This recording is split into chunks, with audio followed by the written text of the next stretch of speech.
ہمیں کیا ضرورت تھی یہ بوجھ اٹھانے کی؟ جب فریش فری اور فیئر الیکشن ہوتا پھر ہم دیکھ لیتے. مگر ہم نے یہ بوجھ اپنے پہ اٹھایا، اور اس کی بنیادی وجوہات یہ تھیں کہ پاکستان ایک اکنامیکل کرائسس میں جا رہا تھا. پیٹرول کی قیمتیں اگر اس وقت انہوں نے بتدریج کم کی تھیں، مگر اس کا خمیازہ ہم نے آنے کے بعد بھگتا. ڈالر کی پرائس اگر انہوں نے کنٹرول کری تھی تو وہ آرٹیفیشل طریقے سے کنٹرول کی گئی. پورا اسٹیٹ بینک آپ نے IMF کے حوالے کیا گیا، اور اس کے بعد آپ نے وہاں سے نکلنے کے بعد یہ فرمایا کہ یہ امپورٹڈ حکومت ہے. میں ان کی یاد دہانی کرا دوں، آپ کی کابینہ میں 13 افراد امپورٹڈ تھے جن کے دستاویزات موجود ہیں، گوشوارے وہاں پہ موجود ہیں. آپ کے تمام کابینہ کے لوگ 13 کے 13 امپورٹڈ تھے.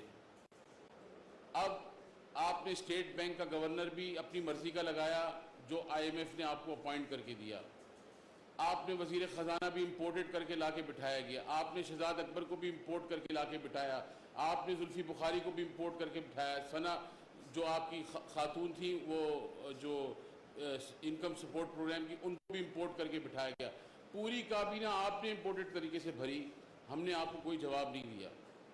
اس کے بعد آپ جلسے میں کھڑے ہوئے اور آپ نے کہا جی امریکی سازش ہو گئی اور ہمارے ساتھ مداخلت کی گئی اور ہماری گورنمنٹ کو تبدیل کیا گیا. وقتاً وقت گزرتا گیا اور آپ نے آج اس کا انجام دیکھ لیا کہ نہ کوئی سازش کی گئی، نہ کوئی کانسپریسی تیار کی گئی. مگر سوال یہ ہے کہ قوم کو آج جس طرح گمراہ کیا جا رہا ہے، کہا جاتا ہے کہ میں سول سپریمیسی کی جنگ لڑ رہا ہوں. یہ سول سپریمیسی کی جنگ نہیں ہے، یہ عمران خان نیازی کی خود کی جنگ ہے سپریمیسی کی. یہ عمران سپریمیسی کی جنگ ہے. اور تاثر یہ دیا جاتا ہے کہ میں اینٹی اسٹیبلشمنٹ سیاست کر رہا ہوں. میں ان کو باور ہو کر بہت تصدیق سے آپ کو بتا رہا ہوں کہ آپ اینٹی اسٹیبلشمنٹ سیاست نہیں کر رہے. اینٹی اسٹیبلشمنٹ سیاست ہمارے اکابر اور اسلاف نے کی ہے. اینٹی اسٹیبلشمنٹ سیاست مولانا شاہ احمد درانی نے کی ہے. اینٹی اسٹیبلشمنٹ سیاست مفتی محمود صاحب نے کی ہے. اینٹی اسٹیبلشمنٹ سیاست مارشاء اللہ کے تمام ادوار کے اندر سردار مینگل صاحب نے کی ہے، بزنجو صاحب نے کی ہے، نواب اکبر بگٹی نے کی ہے، بادشاہ خان نے کی ہے، ولی خان نے کی ہے. یہ اینٹی اسٹیبلشمنٹ سیاست تھی. آپ جو سیاست کریں وہ اینٹی اسٹیٹ سیاست ہے. اور اینٹی اسٹیٹ سیاست اس ملک کے اندر ایک قوم کا کوئی بھی بچہ قابل قبول نہیں سمجھتا. میں آج اپنی اسٹیبلشمنٹ سے سوال کرتا ہوں کہ اگر یہی حرکات ایک عام پاکستانی کرے تو اس کی کیا سزا ہوگی؟ کیا وہ غداری کا مرتکب نہیں ہے؟ آپ ریاست پاکستان کی اسٹیٹ کو، پاکستان کی افواج کو چیلنج کرتے ہیں. آئے دن آ کے آپ افسران کے نام لے کر ان کو نشانہ بناتے ہیں اپنی غلاظت اور بھری اور گند بھری زبان سے. اس کے کیا نتائج نکلیں گے؟ پاکستان کی افواج کے ساتھ آپ کے اختلافات ہیں اور اختلافات ہمارے بھی رہے ہیں، کوئی ایسی بڑی بات نہیں ہے. وہ تو آپ جب چاہیں ان کے ساتھ کمیونیکیٹ کر کے مسئلے کے حل نکال سکتے ہیں.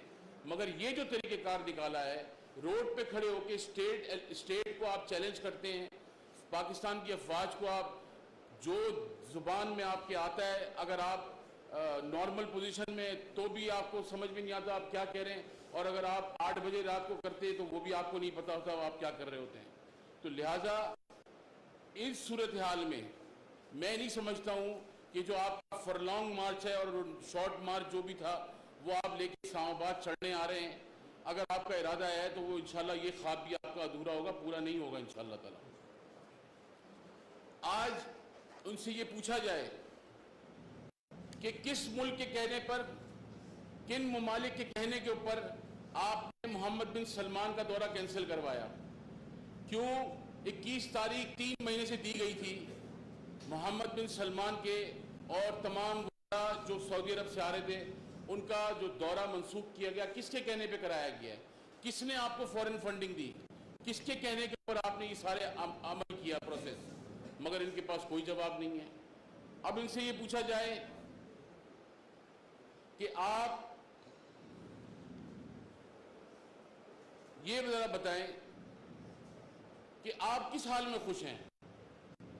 آپ کے جو الفاظ ہیں اور جو آپ کے حرکات ہیں وہ یہ بتاتے ہیں کہ میں ہی پریزیڈنٹ بن جاؤں، میں ہی وزیر اعظم بن جاؤں، میں ہی چیف منسٹر بنوں، میں ہی گورنر بنوں، میں ہی سینٹ کا چیئرمین بنوں، اور میں ہی الیکشن کمیشن کا چیف بن جاؤں، میں ہی وزیر اعظم بن جاؤں، تب سب کچھ اچھا ہے، باقی اگر کوئی اور بنے تو بڑا پرابلم ہے مجھے۔ آپ اس کے ذہنی حالت دیکھیے کہ جس دن حلف برداری کی تقریب تھی اس دن عمران خان نے ایک پیغام بھجوایا کہ کسی صورت میں بھی شہباز شریف کے علاوہ کسی اور کو بنا دے تو مجھے منظور ہے، مگر شہباز شریف وزیر اعظم نہ بنے۔ شہباز شریف سے آپ سیاسی اختلاف تو کر سکتے ہیں، مگر شہباز شریف کے کام سے تو آپ اختلاف نہیں کر سکتے۔ مگر نہیں، ان صورتحال میں آپ ذرا یہ سمجھائیں مجھے کوئی کہ آج جس طرح انڈیا، برطانیہ، کینیڈا اور نیو یارک میں جو اوورسیز پاکستانیوں کو اس طرح اسٹیٹ کے خلاف برگلایا گیا ہے اور روڈوں پہ نکالا گیا ہے، کوئی کسی جنرل کا نام لے لیتا ہے، کوئی کسی کرنل کا نام لیتا ہے، کوئی کسی بریگیڈیئر کا نام لیتا ہے، یہ پاکستان کے اندر 75 سالہ تاریخ میں کبھی بھی نہیں ہوا۔ اس سے سخت ترین دور میں بھی کبھی بھی آج تک کسی پاکستانی نے اس طرح حرکات نہیں کی جس طرح یہ کر رہا ہے۔ تو میں پوچھتا ہوں اسٹیٹ کہاں ہے ہماری؟ کیوں اسٹیٹ ایکشن نہیں لیتی ان کے خلاف؟ اگر یہ چیزیں کوئی اور کر رہا ہو تو پتہ نہیں کہاں سے کہاں قیامت برپا ہو جاتی ہے، مگر اس کو فری ہینڈ ہے۔ یہ کس کا لاڈلا ہے یہ ابھی تک ہمیں خود نہیں سمجھ میں آتا۔ کہاں سے ہر چیز سے بری ذمہ ہے، اس کے لیے نہ کوئی کورٹ ہے، نہ ہائی کورٹ کوئی اپیرنس ہے، نہ کوئی سپریم کورٹ کی اپیرنس ہے۔ یہ تو چاہتا ہے سارے ججز بھی میرے ہوں، میں ہی خود اپنا فیصلہ کروں اور میں ہی سب کچھ نظام چلاؤں۔ اس طرح یہ نہیں چلے گا۔ آپ کو اپنی حکومت اپنی مدت بھی پوری کرے گی اور انتخابات بھی وقت پر ہوں گے انشاءاللہ، اس سے پہلے کوئی رد و بدل نہیں ہوگا۔ ہاں یہ ضرور ہے کہ اکنامیکل انڈیکیٹرز جو اس سے پہلے کے تھے آج بتدریج بہتری کی طرف جا رہے ہیں، اچھے نہیں ہوئے ہیں، میں یہ نہیں کہتا ہوں کہ بہت اچھے ہو گئے، مگر بہتری کی طرف جا رہے ہیں، اور وقت کے ساتھ ساتھ وہ ہم نے گرے ایریا سے نکال کر اس کو وائٹ ایریا میں لے کے آئے ہیں۔ ہم نے ڈیفالٹ ہونے سے اس ملک کو بچایا ہے۔ آپ خود یہ بتائیں کہ شاہ زیب خانزادہ نے جو آپ پہ ایلیگیشن لگائے ہیں، فائنینشل ٹائمز نے جو آپ پہ ایلیگیشن لگائے ہیں، مڈل ایسٹ نیوز پیپر نے جو آپ پہ ایلیگیشن لگائے ہیں، آپ ان پہ کیس کب کر رہے ہیں اور ان کے خلاف محاذ کب کھولیں گے آپ؟ اگر وہ غلط ہیں اور وہ صحیح نہیں ہیں تو آپ ان پہ کیس کب کریں گے؟ آج تک آپ نے ان پہ کیس نہیں کیا ہے، اور وہ اسی طرح فائنینشل ٹائمز بھی اپنی خبریں چھاپتا ہے کہ آپ ایک کرپٹ ترین سیاستدان ہیں، آپ کے اطراف میں جو لوگ ہیں وہ بھی کرپٹ ترین ہیں، آپ اس ملک کے توشہ خانہ کے سرٹیفائیڈ انٹرنیشنل چور ہیں، اور پھر آپ ہمارے ملک کے اندر تمام حکومتی اداروں کو، تمام بیوروکریسی کو، تمام اسٹیٹ کے اداروں کو، بیوروکریٹس کو، سب کو کرپشن کا نشانہ بناتے ہیں، اور اپنی من پسند طریقے سے جس کو چاہتے ہیں ذلیل کرتے ہیں، اور جو آپ کو پسند نہ آئے اس کے خلاف آئے کہ آپ محاذ کھڑا کرتے ہیں۔ اس طرح ملک نہیں چلتا۔ ملک کو آپ اگر ڈیریل کرنا چاہتے ہیں تو پاکستانی قوم اس بات سے بھرپور طریقے سے آگاہ ہے کہ یہ معاملہ زیادہ دن نہیں چلے گا، اور پاکستان تحریک انصاف کے جو چیئرمین ہیں قائم مقام شاہ محمود قریشی صاحب، ان کو بھی چاہیے کہ وہ اپنے چیئرمین کو سمجھائیں کہ اس طریقے سے حالات اس ملک میں نہیں چلتے۔ آخر میں وہ یہ چاہتے ہیں کہ شاید میری پسند کا یا میرے مطلب کا آرمی چیف لگ جائے۔ یہ آرمی چیف لگانا آپ کے منصب پہ جہاں آپ بیٹھے ہیں آج، کیونکہ آپ حزب اختلاف میں بھی نہیں ہیں نہ حکومت میں ہیں، لہٰذا آپ 3 میں ہیں نہ 13 میں ہیں، آپ کی مطلب کا اور آپ کی پسند کا آرمی چیف نہیں لگے گا۔ آرمی چیف وزیر اعظم کی صوابدید ہے، اور وہی اسمبلی پہ سائن کریں گے، اور وہی آرمی چیف بنے گا جس کو آئینی طور پر حق حاصل ہے، وہ پرائم منسٹر آف پاکستان ہے۔ اس معاملے کو جتنا آپ الجھائیں گے اتنا آپ کے لیے تکالیف بڑھیں گی۔ آپ جو لانگ مارچ کر کے 26 تاریخ کو آنا چاہتے ہیں،